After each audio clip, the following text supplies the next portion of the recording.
जी, तो मैं ये कह रहा था कि देखें ये जो है ना ये शॉर्ट कोर्स कहलाया जाता है क्योंकि कम टाइम में हमें ज़्यादा चीज़ों को कवर करना है। तो चीज़ें सारी हम लोग इंशाल्लाह लेके चलेंगे, पूरा कोर्स हमारा होगा, हर टॉपिक हमारा होगा। बट आप लोगों को भी मेरा साथ देना है इस जर्नी में। इसके पीछे रीज़न ये है कि टाइम कम है आप लोगों के पास। तो जो जो लेक्चर मैं आप लोगों को बता दूं ना कि यार ये वीडियो देख लो, वो देख लेना। ठीक है, मैं रिकॉर्डिंग्स का, नोट्स का, इन सब चीज़ों का एक्सेस आपको दूंगा। अभी नोट्स मेरे जो हैं वो रेडी मैं कर रहा हूँ, मैं आपको इंशाल्लाह उसका एक्सेस भी दे दूंगा। लेकिन आप लोगों को चीज़ें जो है साथ साथ लेके चलें, जो जो चीज़ें मैं बताऊँ उनका एक्सेस दिया हुआ होगा। रिकॉर्डिंग देखते रहिएगा। इतनी ज़्यादा नहीं होंगी, दो चार रिकॉर्डिंग्स ही होंगी जो आप लोगों को देखनी होंगी। ठीक है। अच्छा, अब यहाँ पे आइएगा ज़रा।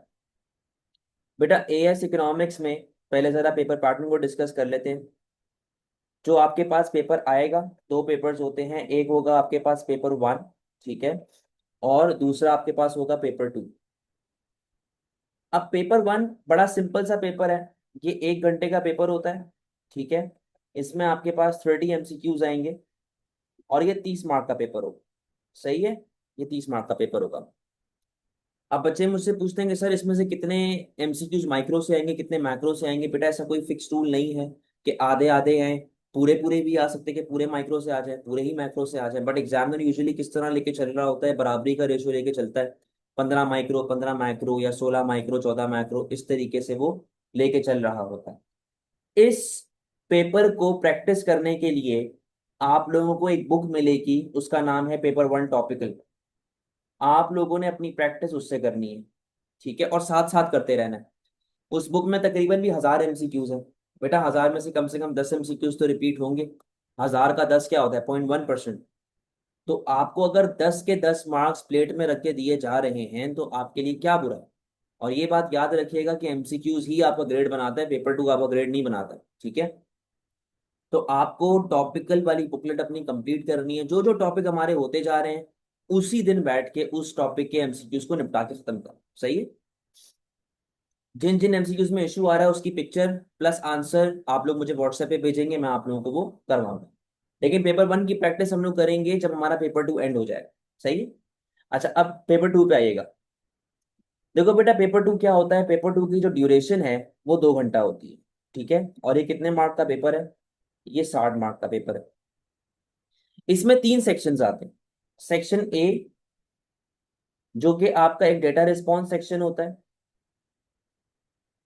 डेटा रिस्पॉन्स, अच्छा ये कंपलसरी होता है, इसको आप छोड़ नहीं सकते। इसको आपने करना ही करना है लास्ट में। कंपलसरी किस तरीके से आता है डेटा रिस्पॉन्स, या इसकी केस स्टडी भी कहते हैं कई लोग।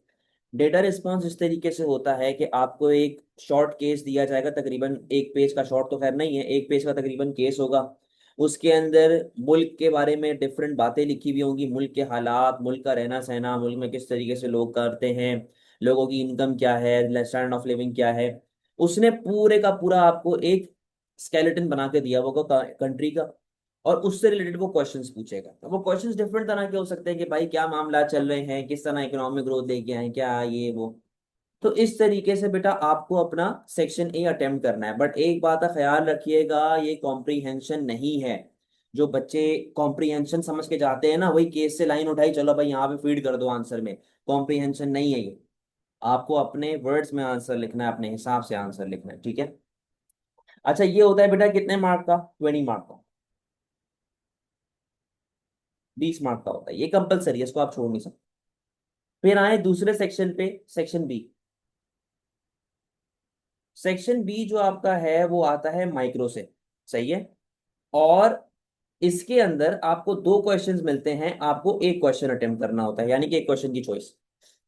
और सेक्शन सी जो है वो कहाँ से आता है, वो आता है मैक्रो से। इसमें भी 2 क्वेश्चंस होते हैं। आपको कितने अटेम्प्ट करने, आपको एक अटेम्प्ट करना। अब सेक्शन बी और सेक्शन सी दोनों का क्राइटेरिया सेम। कैसे, बेटा यहाँ पे हर क्वेश्चन में 2 पार्ट्स होते हैं। एक होता है पार्ट ए जो कि 8 मार्क का होता है। ठीक है। और एक होता है पार्ट बी जो कि 12 मार्क का होता है। ठीक है। According to new paper pattern जो आप लोग फॉलो कर रहे हो, आपको पार्ट ए और पार्ट बी दोनों में इवैल्यूएशन देनी होती है। दोनों में इवैल्यूएशन देनी होती है कि जी आपके हिसाब से क्या मामला है? आपको क्या लगता है क्या होना चाहिए? कंपैरिजन करना, बेनिफिट्स एंड ड्रॉबैक्स को कंपेयर करना, ये दोनों क्वेश्चंस में आपसे हो चुका है। अच्छा अब देखो, जो बच्चे बोलते हैं ना कि सर डायग्राम बनाने का क्वेश्चन में तो पूछा हुआ नहीं था, भाई वो इंतहाई गधे बच्चे। एग्जामिनर नहीं पूछेगा आपसे डायग्राम बनाने का, आप बनाएंगे, आप लाजमी बनाएंगे, आप छोड़ नहीं सकते डायग्राम, वेरी इंपॉर्टेंट। अब ये किस तरीके से होते हैं, किस तरीके से टेस्टिंग होती है इनकी, किस तरीके से आपको मार्क्स मिलते हैं, बेटा ये सारी चीजें हम लोग इंशाल्लाह अभी डिस्कस करते हैं। देखो, जो पार्ट ए और पार्ट बी है ना, ये 8 मार्क और 12 मार्क, ये लेवल वाइज चेक होता है। सही है, ये लेवल वाइज चेक होता है। अब इसके अंदर एग्जामिनर ने डिफरेंट एलोकेशन की हुई है मार्क्स की। अब जैसे अगर मैं इस वाले क्वेश्चन की बात करूं, 8 मार्क का जो क्वेश्चन होता है, 8 मार्क का क्वेश्चन किस तरीके से टेस्ट हो रहा होता है? 8 मार्क क्वेश्चन, यहां पे रेशो चलता है बेटा 3:3:2, 3:3:2। किस तरीके से? 3 मार्क होते हैं बेटा नॉलेज एंड अंडरस्टैंडिंग के, 3 मार्क होते हैं आपके एनालिसिस के, और 2 मार्क होता है आपका इवैल्यूएशन। ये 8 मार्क का क्राइटेरिया। भाई अब आपने 50 डेफिनेशंस लिख दी 8 मार्क वाले में, 50 डेफिनेशन लिख के आ गए, आपको मैक्सिमम कितने मार्क मिलेंगे? 3, नॉलेज। सही है। आपके आंसर में 50 डेफिनेशंस हैं, ना एप्लीकेशन है, ना एनालिसिस है, ना इवैल्यूएशन। आपको 8 में से कितने मार्क मिलेंगे बेटा? 3 मार्क ही मिलेंगे। अब बच्चा मुझे कहता है सर हम तो 4-4 पेज का आंसर लिख के आए, 5-5 पेज का आंसर लिख के आए, पता नहीं क्यों खराब ग्रेड आया। बेटा इसलिए खराब ग्रेड आया कि आप लोग अपने आंसर को डिवाइड नहीं करते। तरीके से हम लोग सीखेंगे किस तरीके से नॉलेज के मार्क्स गेन करने हैं, किस तरीके से एनालिसिस गेन करने हैं, किस तरीके से हमने इवैल्यूएशन के करना, ठीक है। अच्छा अगर मैं इसको कन्वर्ट कर दूं 12 मार्क पे, 12 मार्क में किस तरीके से मार्किंग होती है? 2+6+4। 2 मार्क आपके होते हैं नॉलेज के, 6 मार्क होते हैं आपके एनालिसिस के, और 4 मार्क होते हैं आपके इवैल्यूएशन। 12 मार्क में इस तरीके से मार्किंग होती है, ठीक है। यूजुअली जो 12 मार्क वाला क्वेश्चन होता है, एग्जामिनर उसको नॉलेज और एप्लीकेशन को अलग नहीं करता, वो नॉलेज और एप्लीकेशन को एक ही 8 मार्क दे देता है कि भाई 8 मार्क में से बच्चे को मार्क्स मिले। सही है। अब आपको इस तरीके से टारगेट बनाने कि भाई मुझे इतने मार्क की नॉलेज लिखनी है, मुझे इतने मार्क की एनालिसिस लिखनी है, इतने मार्क की इवैल्यूएशन लिखनी है, तब जाके मुझे जो है वो मेरे मार्क्स प्रॉपर हो जाएगी। यहां तक कोई मसले वाली बात बेटा किसी को? यहां तक कोई मसले वाली बात किसी को?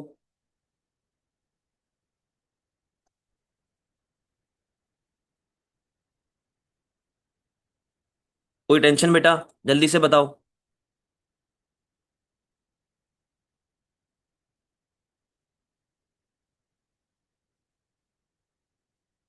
बेटा एक्टिव रहो, चैट बॉक्स में मुझे बताओ कोई मसला तो नहीं है।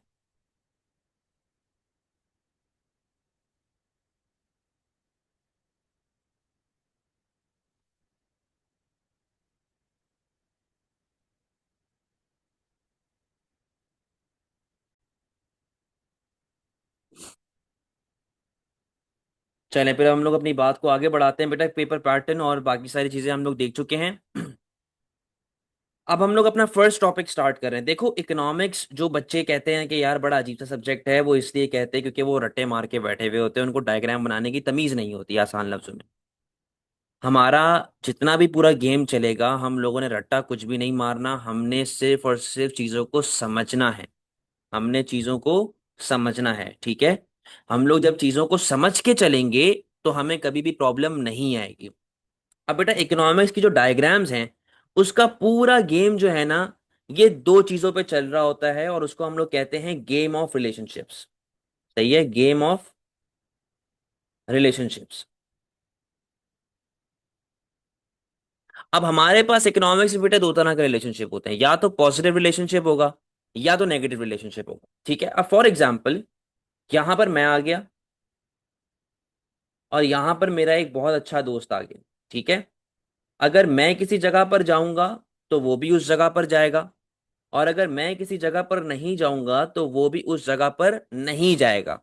तो बेटा अगर आप लोग गौर से देखो, आपके एरो सेम डायरेक्शन में जा रहे हैं, कि अगर हादी बढ़ रहा है तो अहमद भी बढ़ेगा, अगर हादी कम हो रहा है तो अहमद भी कम होगा। सेम डायरेक्शन में जा रहे हैं एरोस। जब भी बेटा आपके एरो सेम डायरेक्शन में जाते हैं, इसका मतलब है कि दो कमोडिटीज में पॉजिटिव या फिर डायरेक्ट रिलेशनशिप चल रहा है।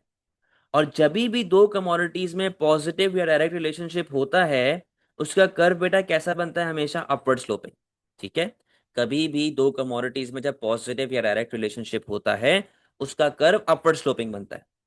लेकिन अगर मैं यहाँ पे एक फर्दर बात करूं कि जी फॉर एग्जांपल यहाँ पे मैं आ गया और यहाँ पर एक लड़का आ गया जिससे मेरी बड़ी सख्त लड़ाई है, अगर मैं किसी जगह पर जाऊंगा तो वो उस जगह पर नहीं जाएगा, और अगर वो उस जगह पर जाएगा तो मैं उस जगह पर नहीं जाऊंगा। अब आप लोग अगर गौर से देखें, यहां पर आपके एरोस ऑपोजिट डायरेक्शन में चल रहे हैं कि अगर हादी बढ़ रहा है तो अली कम हो रहा है, और अगर हादी कम हो रहा है तो अली बढ़ रहा है। ठीक है, जब भी बेटा एरोस ऑपोजिट डायरेक्शन में जाते हैं, इसका मतलब है कि दो कमोडिटीज में नेगेटिव या फिर इनवर्स रिलेशनशिप चल रहा है।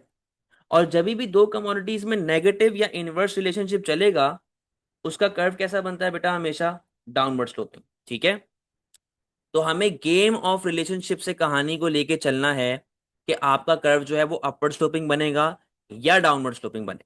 ठीक है, अब इसको लेते हुए हम लोग चलते हैं अपने फर्स्ट टॉपिक की तरफ, जिसका नाम है डिमांड। अब डिमांड क्या कहता है भाई?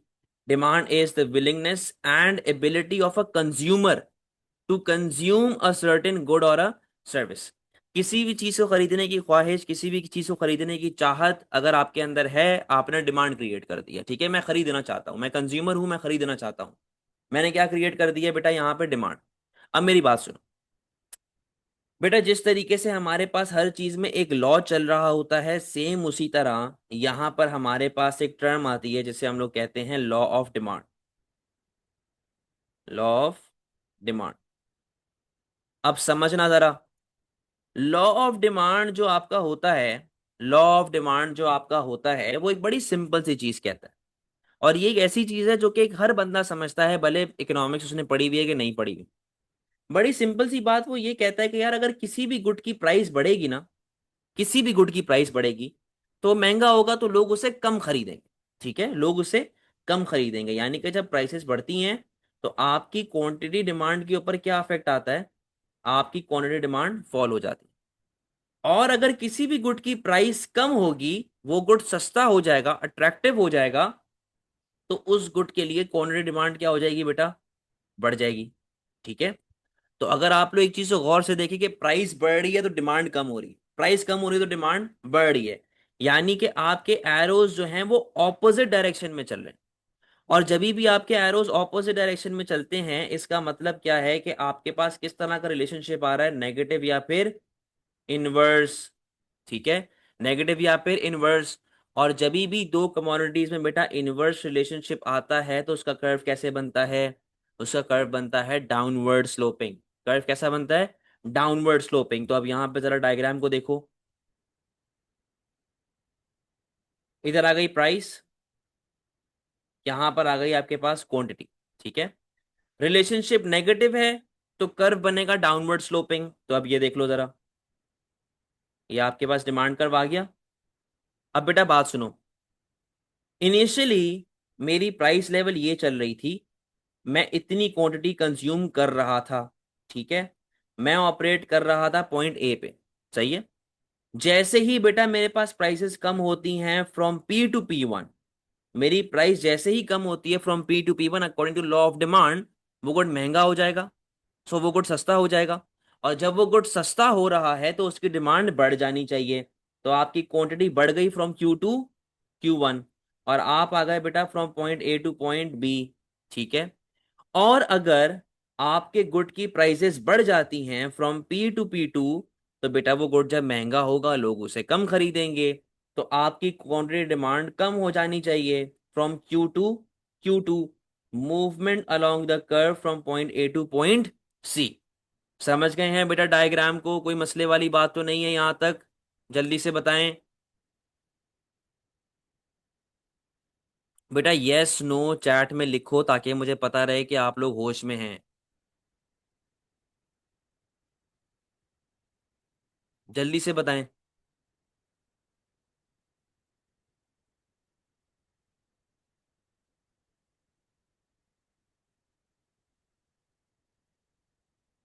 चैट डिसेबल कैसे हुई हुई है यार? एक सेकंड रुको।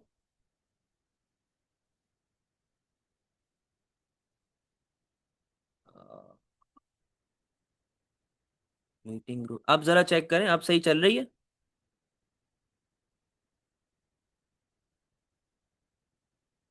हाँ अब चल गई। सॉरी यार, वो मुझे पता नहीं था, अजीब सेटिंग इन लोगों ने कर दी है। सेट है। सही है, वेरी गुड। सही है, चलो। तो डायग्राम आप लोगों ने देख ली। अच्छा बेटा, अब देखो, बात सुनो। डायग्राम को सिर्फ और सिर्फ बना देने से गेम एंड नहीं होती। इकोनॉमिक्स में जो असल गेम आपका चल रहा होता है वो होता है डायग्राम को एक्सप्लेन करना। अब मेरे साथ साथ रहना, चैट बॉक्स अपने पास खोल के रखो। बेटा मैं यहाँ पे 4 पॉइंटर्स निकालूंगा। कितने पॉइंटर्स निकालूंगा? 4। जिससे मैं अपनी डायग्राम को एक्सप्लेन करूंगा। अच्छा बेटा, मुझे एक बात बताओ। सबसे पहला पॉइंट लिख रहे हैं, मुझे एक बात बताओ। ये जो डिमांड आपकी आगे जा रही है या डिमांड आपकी पीछे आ रही है, ये किस वजह से हो रही है? ऐसा क्या चेंज आ रहा है जिसकी वजह से आपकी डिमांड में चेंजेस आ रही हैं? जल्दी से बताएं। जल्दी से बताएं भाई। किस वजह से आपकी डिमांड? Very good. आपके पास बेटा प्राइस में चेंज आने की वजह से आपकी डिमांड आगे पीछे आ रही है। तो पहला पॉइंट आपके पास क्या आ गया यहाँ पे? Price factor. कि जी प्राइस की वजह से ही चेंजेस आ रही है। अच्छा दूसरी बात बेटा, मुझे ये बताओ, क्या मैं एक ही लाइन पे नीचे ऊपर कर रहा हूं या मैं अलग अलग लाइंस बना रहा हूं? जल्दी से बताओ। क्या मैं एक ही लाइन पे ऊपर नीचे कर रहा हूं या मैं अलग अलग लाइंस बना रहा हूं? बेटा मैं एक ही लाइन पे ऊपर नीचे कर रहा हूं। मैं एक ही लाइन पे ऊपर नीचे कर रहा हूं, वेरी गुड। तो बेटा इसको हम लोग क्या बोलते हैं? Movement along the curve. Movement along the curve. ठीक है। Movement along the curve. अच्छा अब बेटा एक बात मुझे ये बताइएगा। क्या प्राइस एक वाहिद चीज है जिसकी वजह से आपकी डिमांड पे अफेक्ट आता है? मुझे खुद एक चीज सोच के बताओ। सर्दियां आ रही हैं, आप लोग कॉफी पियेंगे। गर्मियां आ रही हैं, आप लोग आइसक्रीम खाएंगे। ट्रेंड चल रहा है जी कपड़े। सलमान खान ने जब ट्रेंड बनाया कि रेबैन के चश्मे पहन के आ गया, हर बंदा रेबैन के चश्मे खरीद रहा है, ट्रेंड बन गया। ठीक है। मैं गरीब था, मैं कम चीजें खरीदता था। मैं अमीर हो गया, मैं ज्यादा चीजें खरीद रहा हूं। तो बेटा ये इनकम का जो कॉन्सेप्ट आ रहा है, यानी कि सिर्फ प्राइस एक वाहिद फैक्टर तो नहीं है ना जो आपकी डिमांड पे अफेक्ट करता है। 100 तरह की चीजें और हैं।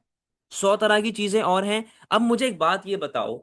अब तक मैंने जितना आप लोगों को लेक्चर दिया है, क्या मैंने उन चीजों के बारे में बात की? इनकम के बारे में, वेदर के बारे में, फैशन के बारे में मैंने कहीं भी बात की? मैंने कहीं भी बात नहीं की। मैं सिर्फ किसकी बात कर रहा हूं? मैं सिर्फ प्राइस की बात कर रहा हूं। यानी कि यहां पर मैं एक अजम्पशन लेके चल रहा हूं। यहां पर मैं एक अजम्पशन लेके चल रहा हूं।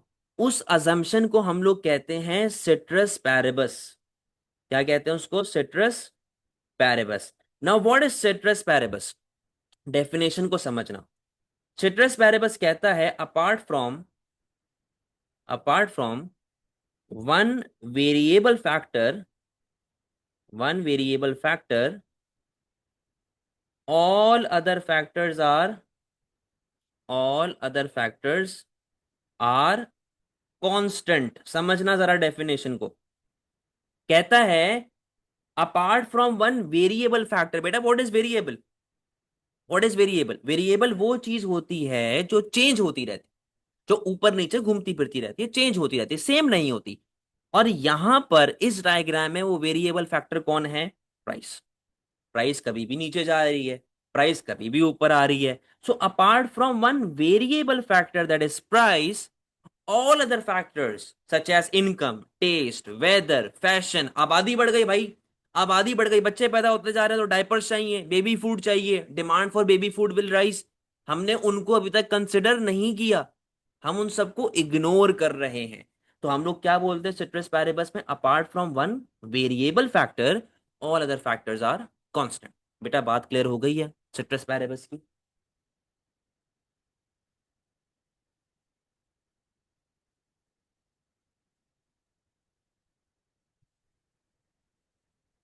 बताइएगा, समझ आ गई सिट्रस पैरेबस? Very good. अच्छा अब लास्ट केस पे आ जाओ। देखो बेटा, एग्जामिनर बड़ा चालाक है। बहुत तंग करेगा आपको, छोटी छोटी बातों पे फंसा देगा। हम लोग सीखेंगे इंशाल्लाह किस तरीके की चीजों को हमने ओवरकम करना है। बेटा हमेशा याद रखना, हमेशा याद रखना, जब भी आपके पास प्राइस की वजह से चेंज आता है ना, प्राइस कम हुई तो डिमांड बढ़ी, जब भी प्राइस की वजह से चेंज आ रहा है, यानी कि अगर प्राइस कम हो रही है और डिमांड बढ़ रही है, इसको आप इंक्रीज नहीं कहेंगे। इसको आप इंक्रीज इन डिमांड नहीं कहेंगे, बल्कि आप इसके लिए लफ्ज यूज करेंगे एक्सटेंशन। अगर कभी भी प्राइस कम होने की वजह से आपकी डिमांड बढ़ती है, आप इंक्रीज, सॉरी वो जरा डिस्कनेक्ट हो गया था, एक सेकंड रुकिएगा।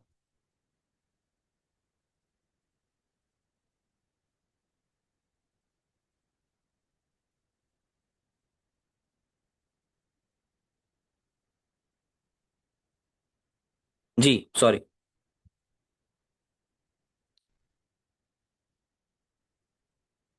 हाँ तो बेटा मैं ये कह रहा था, कभी भी आपके पास अगर प्राइस डिक्रीज होती है और आपकी डिमांड बढ़ती है, आप उसको इंक्रीज नहीं कहेंगे, आप उसे कहेंगे एक्सटेंशन।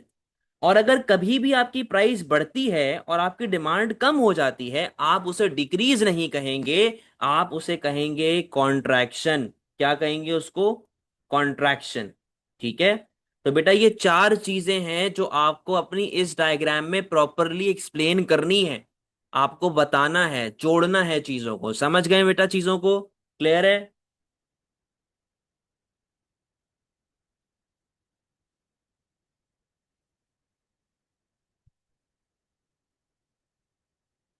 अब बेटा एक चीज को हम लोग पढ़ रहे हैं, एक छोटा सा कॉन्सेप्ट है अफेक्टिव डिमांड। अफेक्टिव डिमांड कहता है कि यार आपके पास विलिंगनेस हो, प्लस इनफ रिसोर्सेज भी हो, plus enough resources to buy that good. क्या मतलब है इसका, जरा समझिएगा। देखो बेटा, नॉर्मल डिमांड में और अफेक्टिव डिमांड में क्या फर्क होता है?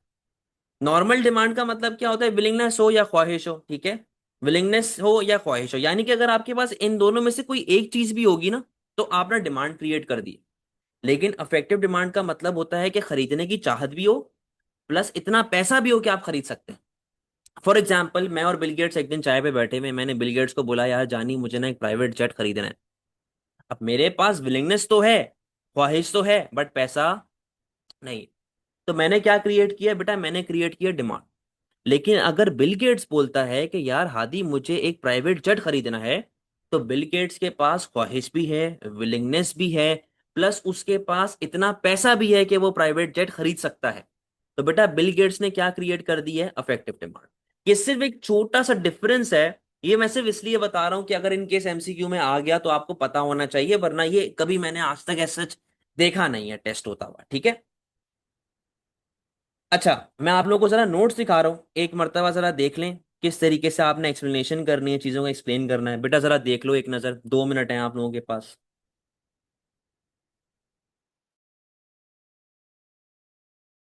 अच्छा बेटा, ये जो आईफोन के नाम से स्टूडेंट आया हुआ है, काइंडली अपना करेक्ट नेम लिखें यहाँ पे, जल्दी से नोट्स को देख लें।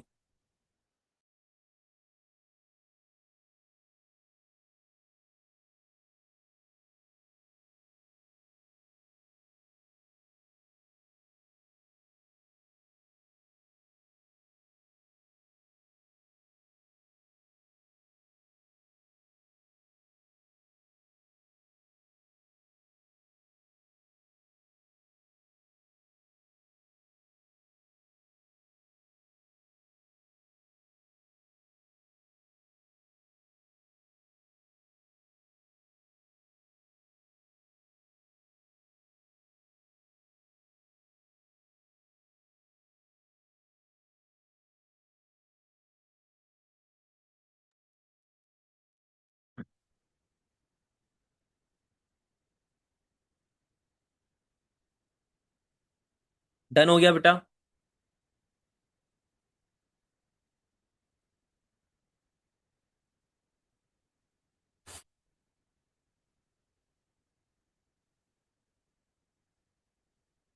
Very good. सही है। अच्छा, अब हम लोग अपनी बात को जरा आगे बढ़ाते हैं। आप लोगों ने बेसिक लॉ ऑफ डिमांड समझ लिया क्या होता है। अब जरा हम लोग कहानी को समझते हैं। प्राइस फैक्टर हम लोग देख चुके हैं जी, प्राइस की वजह से मूवमेंट आती है। अब हम लोग बात करेंगे बेटा फैक्टर्स अदर देन प्राइस के ऊपर। फैक्टर्स अदर देन प्राइस, इनको बेटा नॉन प्राइस फैक्टर्स भी कहा जाता है। नॉन प्राइस फैक्टर्स, इनको अदर फैक्टर्स भी कहा जाता है। दो तीन नाम से एग्जामिनर इसको रेफर कर सकता है। यानी कि ये वो फैक्टर्स हैं जो कि आपकी डिमांड को तो अफेक्ट करते हैं बट प्राइस से रिलेटेड नहीं होते। तो सबसे पहला अदर फैक्टर जो आपका होता है ना बेटा, वो होता है आपकी इनकम। इनकम को इकोनॉमिक्स में हम लोग बेटा वाई से रिप्रेजेंट करते हैं, इसका वेरिएबल है, सिंबल है। देखो अगर मैं जनरल रूल की बात करूं ना, तो वो जनरल रूल क्या है, कभी भी आपकी इनकम बढ़ेगी तो आपकी डिमांड बढ़ जाएगी। ठीक है, अमीर हुआ बंदा ज्यादा खरीदेगा, और अगर इनकम गिरेगी तो आपकी डिमांड गिर जाएगी। ये जनरल रूल है, दुनिया का निजाम है। तो रिलेशनशिप कैसा आ गया बेटा इनकम और डिमांड में?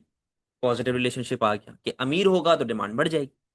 लेकिन बेटा इनकम के अंदर फर्दर दो कैटेगरीज ऑफ गुड होते हैं। एक होता है आपके पास नॉर्मल गुड, और एक होता है आपके पास इंफीरियर गुड। ठीक है, एक होता है नॉर्मल गुड और एक होता है इंफीरियर। नॉर्मल गुड क्या होता है बेटा? नॉर्मल गुड जो होता है ना, वो एक ब्रांडेड गुड होता है, वो एक लग्जरियस गुड होता है। ठीक है, और वो एक एक्सपेंसिव गुड होता है। अगर मैं आपको इसकी मिसाल दूं, एग्जाम्पल, आपकी अपनी प्राइवेट कार। देखो बेटा लॉजिकली सोचना, अगर आप अमीर होंगे, आपके पास इनकम होगी, तभी तो आप अपनी प्राइवेट कार अफोर्ड कर पाओगे ना। यानी कि अगर आपकी इनकम बढ़ती है तो demand for normal good will rise as well. लेकिन अगर आप बेटा गरीब हो गए, आपके पास पैसे नहीं हैं, आपके पास इनकम नहीं है, तो आप अपनी प्राइवेट कार तो अफोर्ड ही नहीं कर सकते, आप उसका पेट्रोल तो भर नहीं सकते, मेंटेनेंस तो कर नहीं सकते। तो डिमांड फॉर नॉर्मल गुड यानी कि प्राइवेट कार विल फॉल। तो बेटा नॉर्मल गुड में इनकम और डिमांड का कैसा रिलेशनशिप चल रहा है? पॉजिटिव। कि भाई अगर इनकम बढ़ेगी तो लोग नॉर्मल गुड खरीदेंगे, डिमांड फॉर नॉर्मल गुड बढ़ेगी। इनकम कम होगी तो demand for normal good come हो जाएगी। अगर मैं इंफीरियर गुड की बात करूं, तो इंफीरियर गुड कैसा गुड होता है बेटा? बिल्कुल ऑपोजिट है नॉर्मल का। वो ब्रांडेड था, ये कैसा हो जाएगा? जेनेरिक गुड हो जाएगा। ठीक है, वो लग्जरी था, ये कैसा हो जाएगा? नॉन लग्जरी गुड या नॉन ब्रांडेड गुड। वो एक्सपेंसिव था, ये कैसा हो जाएगा? Cheap good. वहां पे एग्जाम्पल थी प्राइवेट कार, यहां पर एग्जाम्पल क्या होगी बेटा? Public transport. पब्लिक ट्रांसपोर्ट, बस वगैरह, W11 W21। यार मुझे एक चीज सोच के बताएं, अगर आपकी इनकम लेवल बढ़ेगी, क्या आप पागल हैं कि आप बस में धक्के खाएंगे? आप बस में धक्के क्यों खाओगे भाई? आपकी demand for inferior good will fall. यानी कि अगर इनकम बढ़ती है तो आप चीप गुड की तरफ नहीं जाते, और अगर इनकम कम होती है तो मजबूरन आपको बसों में धक्के खाने पड़ेंगे, आपको ख्वार होना पड़ेगा। यानी कि demand for inferior good will rise. तो बेटा अब देखो ये चीज के एरोज आपके सेम डायरेक्शन में जा रहे हैं कि ऑपोजिट डायरेक्शन में? इंफीरियर गुड में आपके एरोस ऑपोजिट डायरेक्शन में जा रहे हैं, यानी कि इंफीरियर गुड में इनकम और डिमांड का रिलेशनशिप बेटा कैसा आ गया? नेगेटिव। अगर मैं और एक मिसाल दूं, बेटा जब आप अमीर हो गए आप एक्सपेंसिव रेस्टोरेंट्स में जाके खाना खाएंगे, ब्रांडेड रेस्टोरेंट्स में जाके खाना खाएंगे। लेकिन जब आप गरीब हो जाएंगे तो आपको ठेले वाला खाना खाना पड़ेगा, आपको अंडे वाला बर्गर खाना पड़ेगा। तो नॉर्मल गुड में हम लेके चल लेते हैं कोई एक्सपेंसिव स्टेक हाउस, और इंफीरियर गुड में हम लेके चल लेते हैं अंडे वाला बर्गर। समझ गए बेटा बात को? नॉर्मल इंफीरियर का गेम क्लियर हो गया?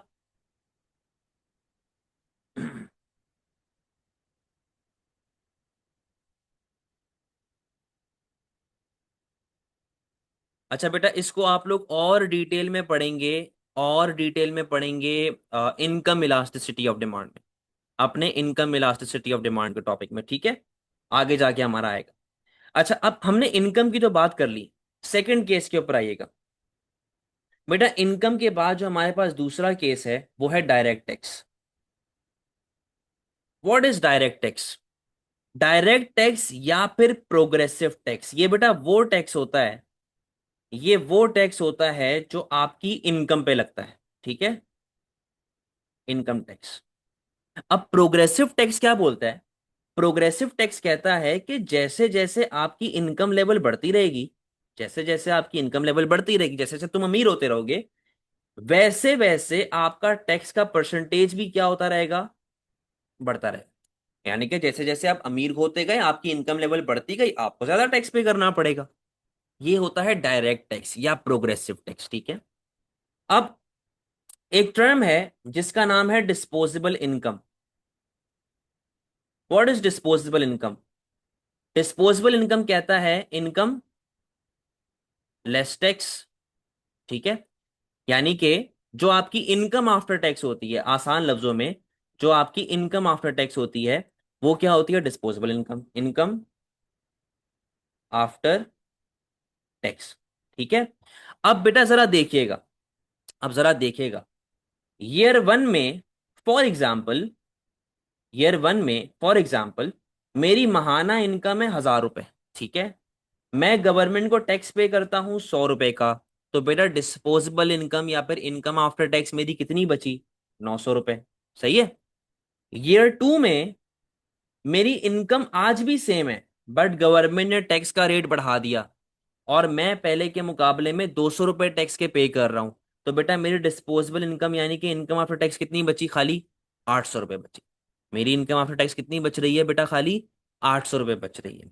कहने का मकसद ये है कि जैसे जैसे आपके टैक्सेस बढ़ते रहते हैं, वैसे वैसे मेरे कंज्यूमर के ऊपर बर्डन बढ़ता रहेगा।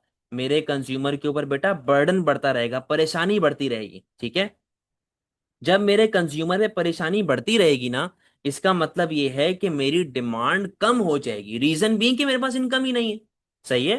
तो यहां पे जरा देखो कि जैसे जैसे मेरा टैक्स रेट बढ़ता रहेगा, वैसे वैसे मेरे कंज्यूमर के ऊपर बर्डन जो है वो बढ़ता रहेगा, बर्डन ऑन कंज्यूमर जो है वो बढ़ता रहेगा। क्या हो रहा है कि उसकी डिस्पोजेबल इनकम गिर रही है। जब डिस्पोजेबल इनकम गिरेगी, तो बेटा वो उसकी अफोर्डेबिलिटी गिरेगी, वो अफोर्ड नहीं कर पाएगा चीजों को। और जब अफोर्डेबिलिटी उसकी गिर जाएगी, तो उसकी डिमांड पे क्या अफेक्ट आएगा? मेरे कंज्यूमर की डिमांड भी फॉल हो जाएगी। कोई मसले वाली बात बेटा? कोई टेंशन?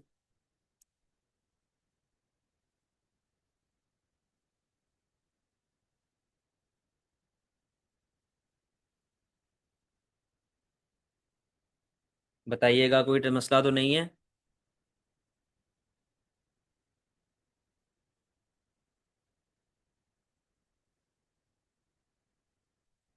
अब आगे बढ़ते हैं जरा, अब जरा आगे बढ़ते हैं अपने थर्ड केस की तरफ। हमारा जो थर्ड केस है बेटा, वो है एडवर्टाइजिंग।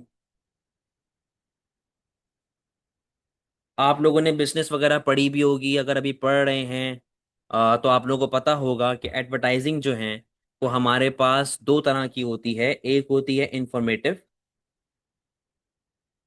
और एक होती है हमारे पास परसुएसिव, ठीक है।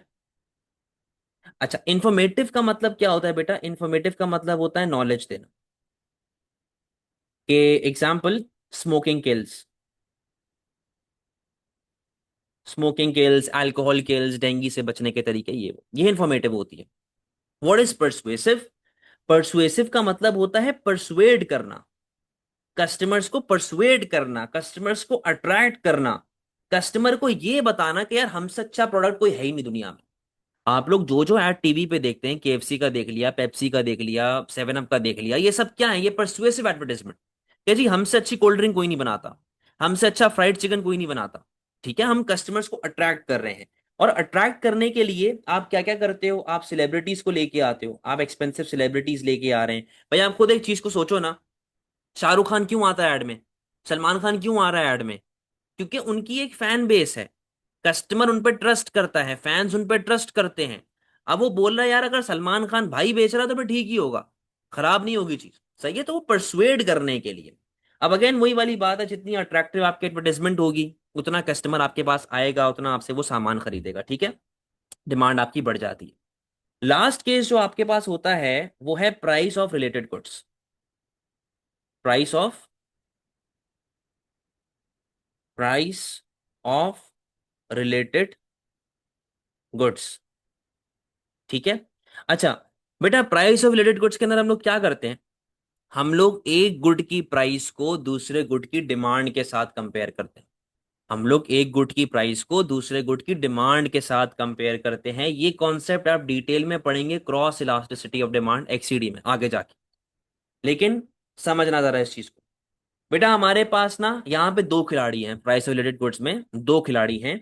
एक होता है सब्स्टिट्यूट और दूसरा होता है कॉम्प्लीमेंट्री। ठीक है, हमारे पास दो खिलाड़ी जो हैं, एक का नाम सब्स्टिट्यूट गुड है और एक का नाम है कॉम्प्लीमेंट्री गुड्स। ठीक है, अब जरा देखिएगा सब्स्टिट्यूट्स क्या होते हैं। बेटा सब्स्टिट्यूट जो आपके होते हैं ना, वो होते हैं alternatives. Alternatives which can be use if one is not available. Example, Coke versus Pepsi. कि भाई अगर कोक नहीं है तो पेप्सी पी ले, पेप्सी नहीं है तो कोक पी ले। अच्छा, अब एक बात का ख्याल रखिएगा, एग्जाम में आप ब्रांड नेम यूज नहीं कर सकते। ये मैं सिर्फ समझाने के लिए आपको बता रहा हूँ, एग्जाम्पल दे रहा हूँ। लेकिन आप एग्जाम में ब्रांड नेम का यूज नहीं कर सकते। आप टी और कॉफी यूज कर सकते हो, आप पेट्रोल एंड सीएनजी यूज कर सकते हैं, मतलब जेनेरिक वर्ड यूज कर सकते हो, बट ये नहीं कह सकते कि जी कोका कोला और पेप्सी वगैरह का पंगा चल रहा है। बट समझाने के लिए हम लोग क्या करेंगे, हम लोग कोक की प्राइस लेके चलेंगे और पेप्सी की डिमांड लेके चलेंगे। बेटा अगर कोक की प्राइस बढ़ जाती है तो आप छूटते साथ दुकानदार को क्या बोलोगे कि भाई मुझे क्या दे दो, पेप्सी दे दो। तो कोक की प्राइस बढ़ने की वजह से पेप्सी की डिमांड पे क्या इफेक्ट आएगा, बढ़ जाएगी। और अगर कोक की प्राइस कम होगी तो लोग जो पेप्सी पीते हैं वो पेप्सी छोड़ के कहाँ चले जाएंगे, कोक पे। तो बेटा पेप्सी की डिमांड पे क्या इफेक्ट पड़ेगा, पेप्सी की डिमांड कम हो जाएगी। यानी कि सब्स्टिट्यूट गुड्स में आपके पास रिलेशनशिप कैसा चल रहा होता है, पॉजिटिव रिलेशनशिप चल रहा होता है। लेकिन अगर मैं कॉम्प्लीमेंट्री गुड्स की बात करता हूं, तो बेटा कॉम्प्लीमेंट्री गुड्स जो आपके होते हैं वो जॉइंटली यूज्ड गुड्स होते हैं। Jointly used good, jointly used good का मतलब क्या है, रिमोट और सेल, डीवीडी प्लेयर और डीवीडी, कार एंड पेट्रोल, कि भाई मोबाइल फोन एंड चार्जर, कि भाई अगर मोबाइल फोन है और चार्जर नहीं है तो मैं क्या करूंगा मोबाइल फोन को, समझे। तो अब देखना जरा एग्जाम्पल, सिंपल सी लेके चलते हैं, कार एंड पेट्रोल। यहां पे बेटा मैं गाड़ी की प्राइस लेके चल रहा हूं और पेट्रोल की डिमांड लेके चल रहा हूं। बेटा अगर गाड़ी की प्राइस बढ़ जाती है, लोग कम गाड़ी खरीदेंगे। जब लोग कम गाड़ी खरीदेंगे तो क्या मैं पेट्रोल खरीदूंगा, मैं पेट्रोल पीऊंगा तो नहीं ना बैठ के। तो बेटा पेट्रोल की डिमांड क्या हो जाएगी, कम। और अगर गाड़ी सस्ती होती है, लोग ज्यादा गाड़ी खरीदेंगे। जब लोग ज्यादा गाड़ी खरीदेंगे तो चलाने के लिए बेटा पेट्रोल का इस्तेमाल करोगे कि पानी का इस्तेमाल करोगे, पेट्रोल चाहिए होगा उसके लिए। तो पेट्रोल की डिमांड क्या हो जाएगी, बढ़ जाएगी। अब अगर आप कॉम्प्लीमेंट्री गुड्स में बेटा गौर से देखें, कॉम्प्लीमेंट्री गुड्स में आप गौर से देखें, एक एरो बढ़ रहा है तो दूसरा कम हो रहा है। इसका मतलब है कॉम्प्लीमेंट्री गुड्स में there is a negative relation between two commodities. कोई मसले वाली बात, कोई मसला बेटा।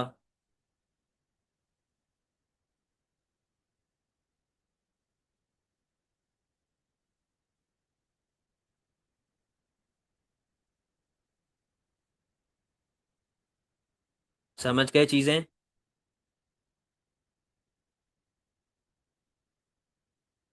Very good, very good. अच्छा, अब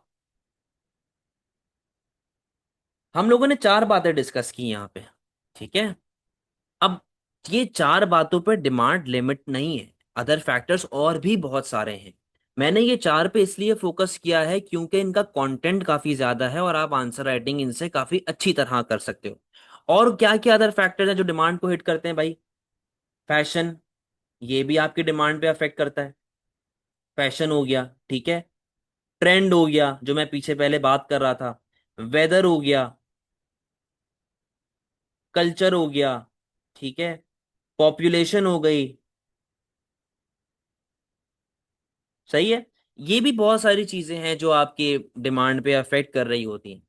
तो आंसर राइटिंग के लिए आपने ये चार यूज करनी है क्योंकि इनका कंटेंट काफी ज्यादा है। अब कॉपी करने की जरूरत नहीं, फिलहाल मैं फाइल आप लोगों को भेजूंगा, फिक्र ना करें।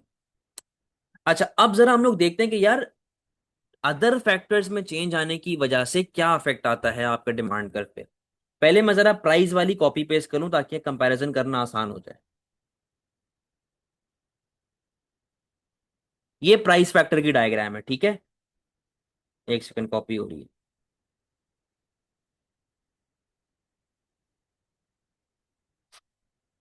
क्या हो गया?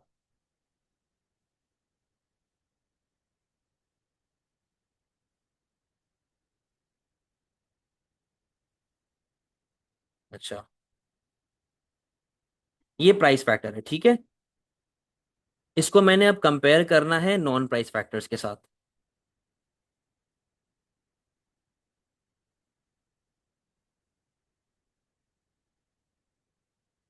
प्राइस फैक्टर और नॉन प्राइस फैक्टर, ठीक है जी। अच्छा, प्राइस फैक्टर में क्या था? मूवमेंट चल रही है, अदर फैक्टर्स कांस्टेंट हैं, लाइन पे ही आप ऊपर नीचे मूवमेंट करते जा रहे हैं। अब जरा नॉन प्राइस के ऊपर आओ, इधर आओ जरा। बेटा इधर आ गई प्राइस, यहाँ पे आ गई आपके पास क्वांटिटी, ठीक है। ये आपके पास डिमांड कर्व चल रहा है, सही है। ये आपके पास डिमांड कर्व चल रहा है। इनिशियली आपके पास ये प्राइस लेवल चल रही है और ये आपके पास क्वांटिटी आ रही है। लेट से प्राइस चल रही है 5 रुपए, और हमारे पास कोई एक लड़के को उठा लेते हैं। किसको उठा लें भाई? सलमान को उठा लेते हैं। सलमान जो है वो दिन की 2 पेप्सियां पीता है, ठीक है। ये पेप्सी का डिमांड कर्व है। पेप्सी की प्राइस है 5 रुपए और सलमान कितनी पेप्सी पी रहा है? 2। मैं कहता हूँ सलमान की इनकम बढ़ गई। जब सलमान की इनकम बढ़ेगी तो भाई वो पहले के मुकाबले में ज्यादा पेप्सी पी सकता है ना। अब दुकान वाले को क्या लेना देना उसकी इनकम से? वो बोलेगा कि भाई तुम जितनी पेप्सी पी रहे हो मुझे 5 रुपए के हिसाब से देते रहो पैसे। तो अगर सलमान की इनकम बढ़ती है, सलमान का डिमांड कर्व बेटा ऐसा राइट वर्ड शिफ्ट मारेगा फ्रॉम D to D1, और सलमान पहले के मुकाबले में ज्यादा पेप्सियां पी रहा होगा, बट पेप्सी की प्राइस पे कोई भी अफेक्ट नहीं आ रहा। पेप्सी की प्राइस आज भी 5 रुपए ही है। अब वो 2 पेप्सियां पिए, 200 पेप्सियां पिए, पर पेप्सी की प्राइस क्या है? 5 रुपए। तो सलमान जो हमारा है वो पॉइंट ए से उठ के किधर आ गया? पॉइंट बी पे। और सेम प्राइस पे पहले के मुकाबले में कितनी पेप्सियां पी रहा है? 4। अब फिर मैं कहता हूं कि यार लेट से सलमान की इनकम गिर गई। जब सलमान की इनकम गिरेगी फ्रॉम D to D2, तो बेटा एक बात बताओ, सलमान की इनकम गिरेगी तो पहले के मुकाबले में कम पेप्सियां पिएगा, लेकिन प्राइस अभी भी क्या पे कर रहा है? 5 रुपए।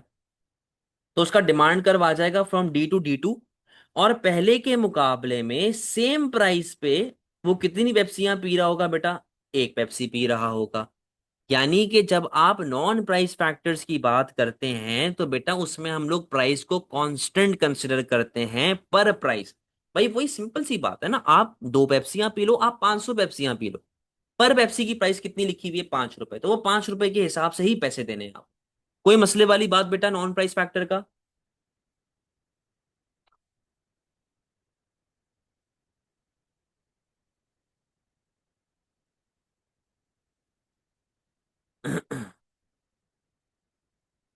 क्लियर है चीजें?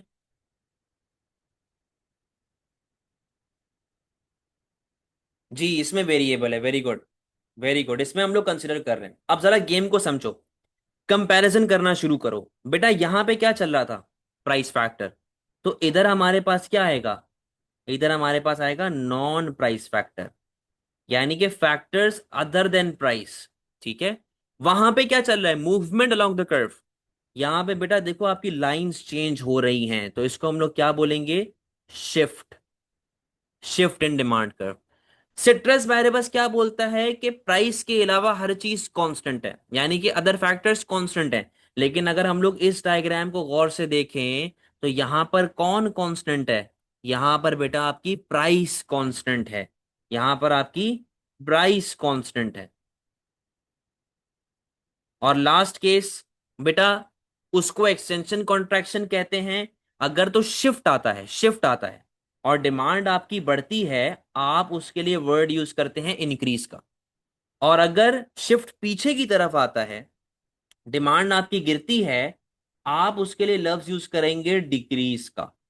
अब एग्जामिनर अलग अलग लफ्ज भी यूज कर सकता है। इंक्रीज के लिए वो एक और लफ्ज क्या यूज कर सकता है? Right word, shift right word, या फिर शिफ्ट आउटवर्ड। वो ये वाला लफ्ज भी यूज कर सकता है। इसका मतलब क्या? इंक्रीज हो रहा है। डिक्रीज के लिए वो लेफ्ट वर्ड का वर्ड भी यूज कर सकता है, शिफ्ट लेफ्टवर्ड पीछे की तरफ, या शिफ्ट इनवर्ड अंदर की तरफ। समझे बात को? तो इस तरीके से एग्जामिनर शैतानियां करता है, इस तरीके से एग्जामिनर खेलता है। समझ गए बेटा बात को? कोई मसला तो नहीं है, कोई परेशानी तो नहीं है?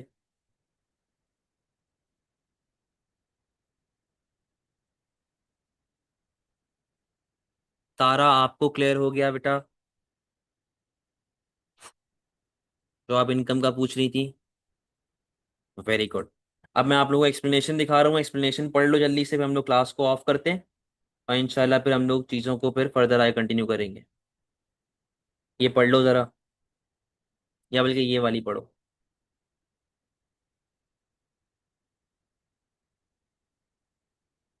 पढ़ लें।